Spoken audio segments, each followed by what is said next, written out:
Dia 28 de agosto, dia de Santo Agostinho. E hoje eu quero explicar para você sobre a vida de Santo Agostinho sem falar de Santo Agostinho.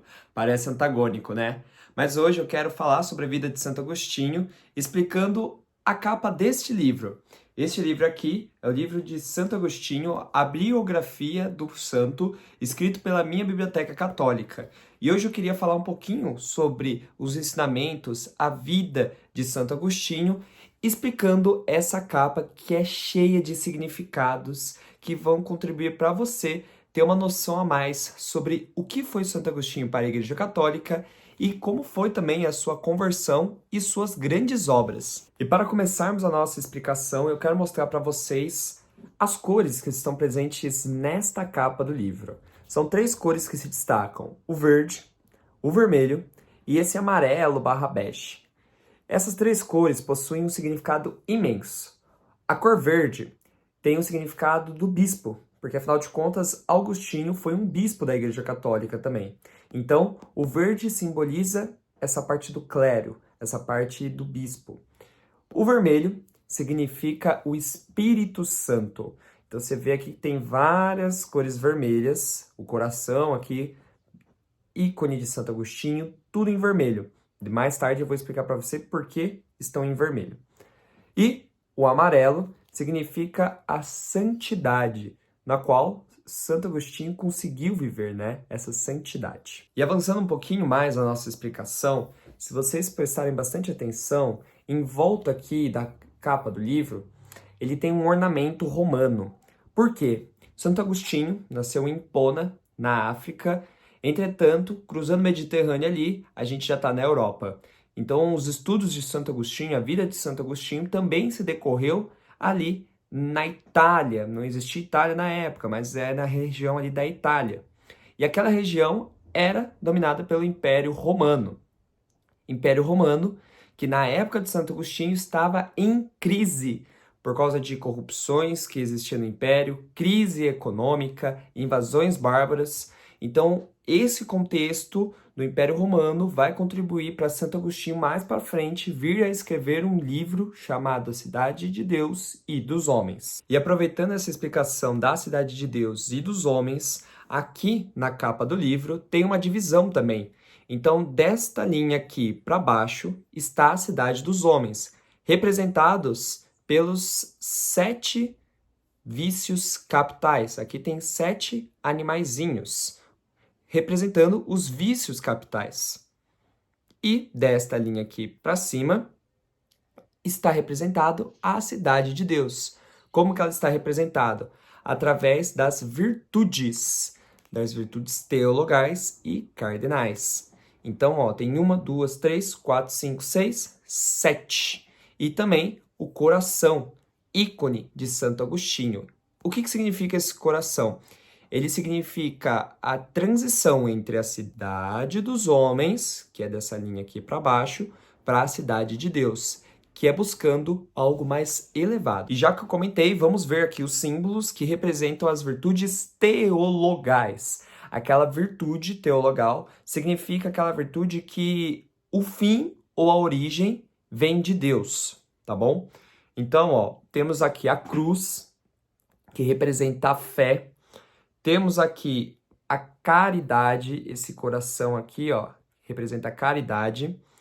E também temos aqui a âncora, que representa a esperança. Então, essas são as 3 virtudes teologais representadas aqui na capa. E avançando um pouco aqui nas virtudes, a gente também tem as virtudes cardeais, que são aquelas virtudes que vão derivar outros tipos de virtudes. Então, aqui representado tá a água e o vinho, que significa temperança, você conseguir temperar aquilo. Você tem essa fortaleza aqui, ó, que é mesmo a fortaleza, essas colunas aqui representam a fortaleza. Você tem um espelho, que significa prudência, e você tem essa espada com a balança, que significa a justiça. Então, a gente completa aqui dessa linha para cima a cidade de Deus com essas virtudes cardeais e teologais. E dando continuidade, aqui na parte de baixo, então dessa linha para baixo, nós temos representado os 7 vícios capitais. Então, a gente tem aqui representado pelo porco a gula, pelo corvo temos representado a avareza, porque o corvo é aquele animal que não compartilha comida, então aquela avareza é meu, my precious. Aí a gente tem o escorpião, representando a luxúria. Nós temos o urso, representando a ira. A gente tem a cobra, representando a inveja. A gente tem o pavão, representando a vaidade. E a gente tem, por fim, o burrinho, representando a preguiça ou a assídia, né? Prometo que tá acabando, mas ó, dando continuidade, olhando aqui essa imagem aqui do centro, a gente consegue visualizar um livro e um sol. E nesse sol está escrito veritas, que do latim significa verdade. Então, o que significa esse livro e essa pena? Santo Agostinho foi um grande doutor da igreja. O que é um doutor da igreja? É aquele cara que estudou uma teologia, que conseguiu trazer, né, provas, conseguiu ajudar a Igreja Católica na questão intelectual. E daí, o que esse sol, escrito Veritas, representa? Tem um quadro muito famoso de Santo Agostinho, vou deixar aqui esse quadro, ó, que tem um coração, tem a cabeça aqui e tem uma luz vindo de cima. Essa luz vindo de cima é aquela luz, a iluminação divina. E daí ela atravessa a nossa cabeça e ela enche o nosso coração. Enche o nosso coração com essa vontade de buscar a verdade constantemente. E por fim, já voltando também no começo, lembra que eu falei que Santo Agostinho era um bispo?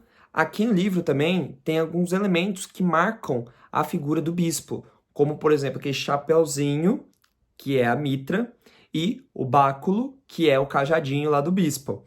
Então, tem representado aqui, ó, na lateral, isso daqui, ó, toda essa lateral aqui amarela é um báculo e, ó, a mitra, o chapeuzinho, aqui embaixo.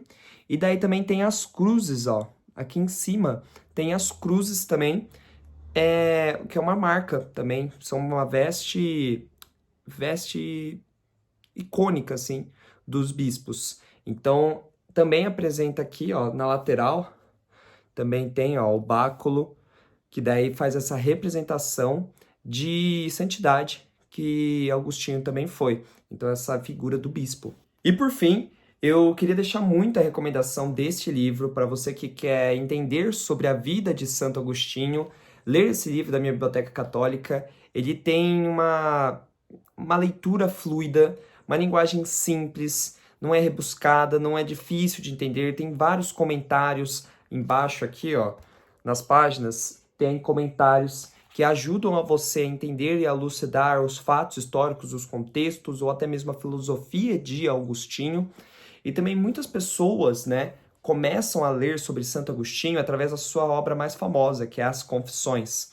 As Confissões é uma autobiografia de Santo Agostinho que narra, né, toda essa conversão de Santo Agostinho de agnóstico, neoplatônico, até ser mesmo cristão. E nas Confissões é meio complicado, meio difícil, meio rebuscado o jeito que o Santo Agostinho escreve. Então, o que eu te recomendo para você que já leu Confissões ou que está pensando em ler Confissões? Lê primeiro esse livro, porque aqui você vai ter uma ideia cronológica, você vai ter contexto, você vai entender muito do que está escrito em Confissões, veio e está sendo colocado aqui como fonte também cronológica. Então, leia primeiro esse livro e depois você vai para Confissões mesmo de Santo Agostinho e depois Cidade de Deus e dos Homens. E desafio agora no final para vocês. Aqui embaixo nos comentários, escreva uma frase sobre Santo Agostinho, aquela frase que você mais gosta dele, ou uma frase que te deixa instigado sobre a filosofia dele, o pensamento dele. Espero que você tenha gostado desse vídeo e até um próximo.